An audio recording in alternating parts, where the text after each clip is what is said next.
Hey guys, back again. I just wanted to give you guys a rundown on the other series and the rest of the first round of the playoffs because I've been focusing on Kings um, Warriors and for good reason. I think it's the best series by far. But yeah, just want to go through the rundown. So let's start in the East. Um, and a lot of these series are pretty much over. So Philly already swept the Nets. No surprise, the Nets just weren't, don't have nearly as star power as Philly. So that's done with. Um, Boston's up 3-1 on Atlanta. Again, I didn't expect Atlanta to compete with Boston. Boston's a great team.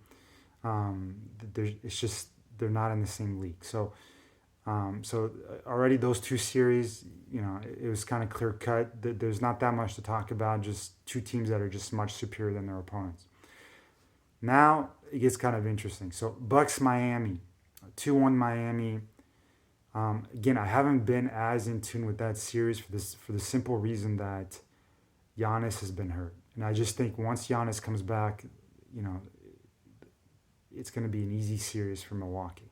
Milwaukee's going to pull this out now. If he comes back next game, it's going to be, it could be over in 5 or in 6. Now, if he does not come back next game and Miami goes up 3-1, um, now Miami could go through, which would be a shame in my opinion because I don't think they're good enough. I don't think they're very good.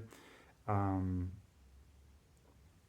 and it's going to make these extremely interesting, but I really don't want that to happen because it's really going to ruin the brackets because the other series in the East is obviously New York versus Cleveland, and New York is winning 3-1. I love Jalen Brunson. He's been amazing. The Knicks have been playing great defense, and Julius Randle hasn't even played well yet because he's still getting in rhythm.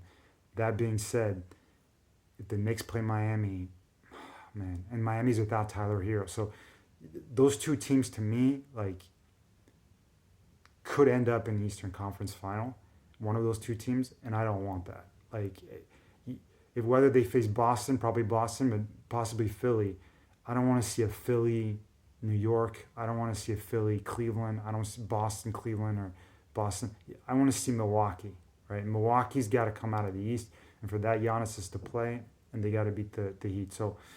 Um, so I'm really hoping Giannis is going to come back. I'm really hoping the Bucks are going to win and go forward. And even the Heat, I mean, the Heat have a good team, but they lost Tyler Hero, right? Who's their, I think, their second best scorer, maybe their third behind Bam Adebayo. So, I love the culture of the Heat and all that, but it's just not their year. They don't look right. I think Spoelstra's message getting a little bit stale. You look at all those hard workers, the Vincents, the Struss, they just didn't have the same type of years. Duncan Robinson, they didn't have the same type of year they did last year. So, yeah, I don't want to see Miami beat Milwaukee. And frankly, the only reason that could happen is if Giannis doesn't come back next game. And obviously if Milwaukee loses next game. So anyways, that's the East. I haven't found the East particularly that interesting. I thought the New York Cleveland series was interesting, and I really enjoyed watching some of those games at the Madison Square Garden. The Knicks defense has been awesome. The crowd's been awesome. Um, the Cavaliers have been disappointing. I think they're not finding a consistent um, third option beside Garland and Donovan Mitchell. So that's kind of been their problem. And the Knicks have just. I'm a huge fan of Jalen Brunson. I think he's the real deal. I think Dallas made a big mistake by letting him go, even though Mark Cuban says they had no choice or whatever. Um, but anyways, so that's the East. Now in the West, again, quick series. The Nuggets, they're playing Minnesota right now. They're probably gonna sweep them. It might be 3-1. And then there'll be a gentleman's sweep, but Nuggets will win the next game. So, I you're just seeing a much superior team in the Nuggets taking down, Minnesota. Even in the playing game versus the Lakers, you saw how limited Minnesota was. So no surprise there, right? And it's 1 versus 8. There you go. You're seeing exactly what we all expected to see.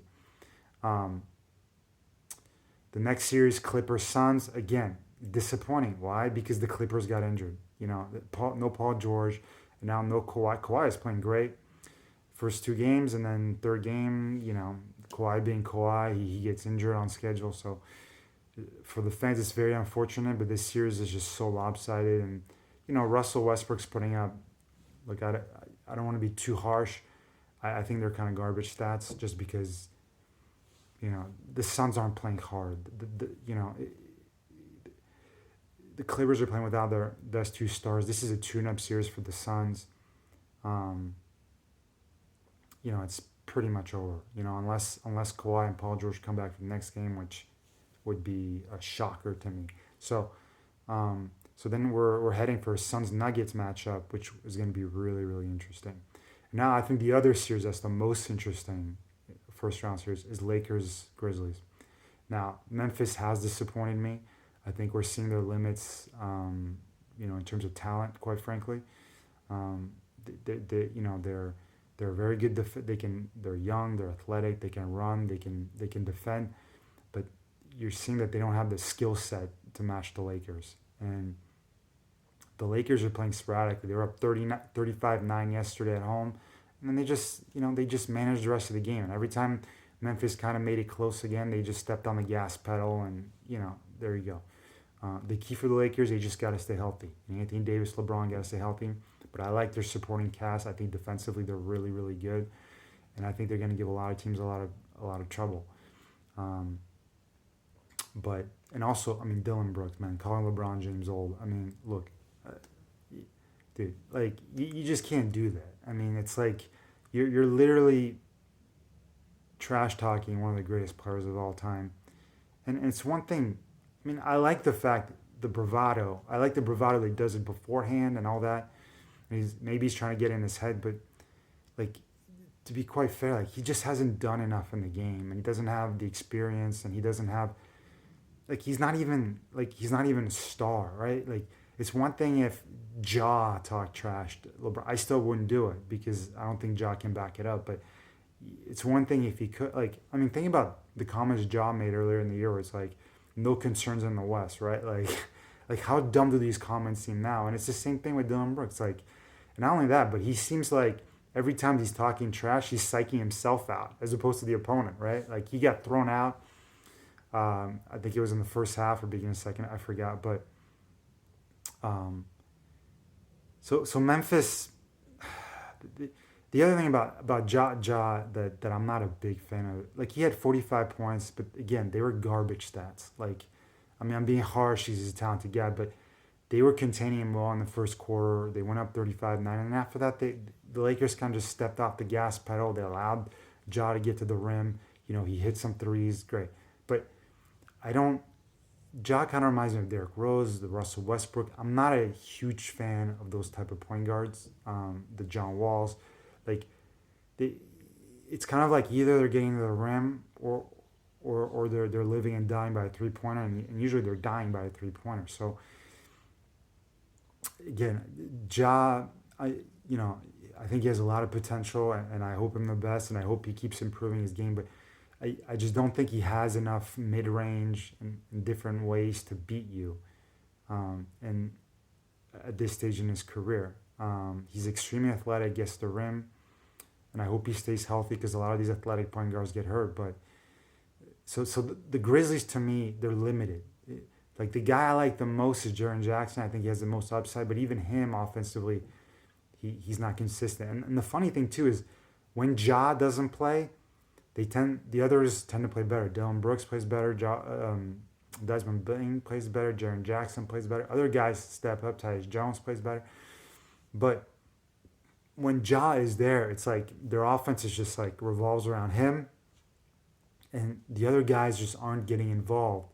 And so, you're seeing games like last night. Like I didn't feel like the Grizzlies could win. Now, can they get back in this series? I think so. But really, if the Lakers do what they're supposed to do, they're going to maybe up 3-1. And at that point, maybe Memphis makes it 3-2, and then it goes back to LA and it's over. That's what I'm predicting. I just think the Lakers got too much, and I think Memphis, Memphis needs Desmond Bain to step up big. They need everybody to have good games, and and they need Dylan Brooks to, man, like Dylan Brooks also like shoots way too much. He's not an efficient offensive player. What they need him to do is stay on the court and play good defense, and not talk your mouth if you can't back it up. At least he talks before though. I'll give him credit for that, but like when he talks trash, it just seems like he's just psyching himself out. Like if you talk trash, man, you better. I mean, even if your team loses, you at least better show up.